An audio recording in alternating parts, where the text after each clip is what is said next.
இங்க இருந்து மெட்ராஸுக்கு சைக்கிள்ல போனாப்புல. அப்படியா? எதுக்கு போனீங்க? அதாவது நான் பேராவளியில இருந்து 2010 பேராவளி சைக்கிள்லயே போனேன். எதுக்காக போனேன்னு கேட்டீங்கன்னாக்க, சேது சமுத்திர திட்டத்தை நிறைவேற்ற கோரி போனேன். சேதுவாச திட்டத்துல கப்பல் திரும்ப அமைச்சராக சொன்னாங்க. இதனால வேலைவாய்ப்பு நிறைய எங்க போய் தானே இதாகத்தலாம், பேராளி போய் தானே கிடைக்கும், நமக்கும் வேலைவாய்ப்பு கிடைக்கும், பிள்ளைகளுக்கு வேலை கிடைக்குங்கிறதுக்காக சைக்கிள்லயே மெட்ராய் போனேன்.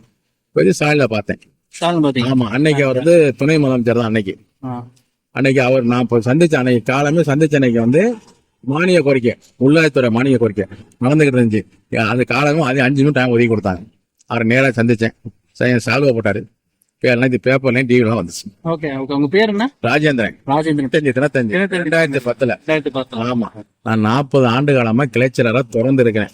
இந்தியாவிலே எந்த ஒரு கட்சியிலையும் தொடர்ந்து 40 வருஷமா கிளைச்சலா இருக்க கிடையவே கிடையாது. நான் ஒரே ஆள் தான் இருந்துகிட்டு இருக்கேன். இன்னொரு வரைக்கும் கிளைச்சலா இருந்துகிட்டு இருக்கேன் திமுகவில். நன்றி உங்களை சந்தித்தது.